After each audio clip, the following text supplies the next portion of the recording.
Leonard, you're on with Fook and Mishell. Thank you. Good morning. Hi, Leonard. How are you? I'm well. How are you? I'm doing great. Can I call you Spock? Yeah, please. Of course. We'll stick to Leonard. Of course. I was amazed to hear that you were amazed and thrilled to hear that you were doing press for the brand new Star Trek, which is getting great reviews, Into the Darkness. I'm curious. You've had a long and storied film and acting career. Did they make you talk to douchey DJs in the morning in the 1960s? Did they make me do it in the 60s? Is that what you're asking? Yeah, to promote your flicks. Of course, sure. I'm happy to talk to you guys. But were Absolutely. Were DJs back in the day as dumb and douchey as they are today? No. You guys are the best. No. Don't. I don't want to go there. You guys are terrific. I'm crazy about you guys. I listen to you all the time. You're in Tucson, right? Yeah. That's right. KFMA? Yeah. KFMA? Yeah. Yeah. Yeah. You guys are great. You guys are great. I wouldn't miss a morning with Fook and Mishell. Please, come on. We appreciate that. You're fantastic. Are you often in Tucson? All the time. It's great. We gotta go hiking sometime. Maybe get a Sonoran dog. Oh, Sonoran dog with Spock. Yeah. So I'm curious. The original Spock in the original TV series. Did you? Were there any mannerisms that you added to Roddenberry's original Spock? Was the Spock salute? Was the Spock or yours? I did that. Yeah, I added that. I added the Spock neck pinch. I did that. I added the mind meld. I had a good time. We had the door was open for me to walk in and find this character. And to build some stuff around this person. And that was my job. That's what an actor's supposed to do. So anybody can kind of walk in and say what you're supposed to say and find the place where you're supposed to stand and say it. But you're supposed to create stuff. It's a creative job. If you make it a creative job, do your job. It's a creative job. So I manufactured that stuff. I'm thrilled to know that because all those things that you mentioned, the Spock salute, the Live Long and Prosper. I guess Live Long and Prosper was probably written in, right? Or Live Long and Prosper was written. Absolutely right. There was a wonderful writer named Theodore Sturgeon who wrote us an episode called Amok Time, where Spock has to go home to his home planet to be married because he was betrothed to a young Vulcan lady as a child, and now it's time to get married to her.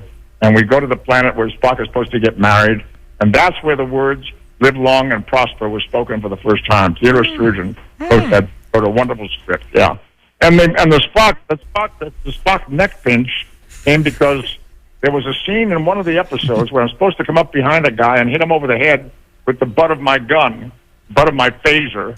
And I said, I don't think so. In the 23rd century, I think Spock would find a better way to do this. So I reached up and I pinched the guy on the neck, and he fell to the ground unconscious, and that's the way it started. He must have been surprised that you were so tender yet violent with him. Yeah. As an actor. Yeah. So as an actor, listening is key. Did the ears ever get in the way of listening? Did they annoy you? No, they were itchy. The ears were itchy? Yeah. Okay. Yeah. In the new Star Trek, I imagine they're making better ears these days. What we've heard is that you and the new Spock, Zachary Quinto, who does a fantastic job, you guys are actually super close in real life. We have a good relationship. I met him before we started making his first time as Spock, and we spent some time together. We had a couple of meals together and long conversations. I first met him at Comic-Con in San Diego, a big, gigantic convention. And when I first met him, I said to him, "Do you have any idea what you're getting into?" And he looked at me kind of worried. It scared him. But we've become very good friends. He's been traveling a lot for this movie. He and several of the other actors. We're talking with original Spock, Leonard Nimoy, about the brand new Star Trek film. And speaking of other actors, Shatner wasn't written into this new reboot, and I imagine he's sort of pissy about that. Do you and he still talk? Yeah, I haven't seen him in a while. He's an extremely busy guy. I think he has a couple of new series that he's doing. He's doing something about a paper bag wine thing, and he's doing something called Weird, a show about weird things. And he goes to conventions, I think, almost every weekend. He's a very, very busy guy. Every weekend, wow. my big project now is my career now is all about my family. I have 6 grandchildren. I have a great grandson. Between my wife and I, we have 3 kids. We have a wonderful, wonderful life, and that's where we spend our time with our family. That's awesome. That's why I was so surprised that you were talking to douchey DJs like us, even though you're a big fan. You have to understand. I'm sitting here at my desk at home doing this. When I'm done with this, I'm going to go have a cup of coffee with my wife. Nice. Now, Mishell saw the new Star Trek, and no spoilers or anything, but you loved it, right? Yeah, it was. How do you not give away spoilers? Your scenes are so important to the plot. I know. Isn't it? I think it's an awesome movie. Mishell, did you find it an exciting movie to watch? Oh, I thought it was great. It's there's never a dull moment. It just keeps going. Yeah. It's a very strong movie. Very strong. Yeah. All right, cool. Well, we'll look forward to you in the next one. And again, thanks so much for calling in, Leonard. It's an honor to meet the original Spock. I wish you were here to nerve pinch me right now.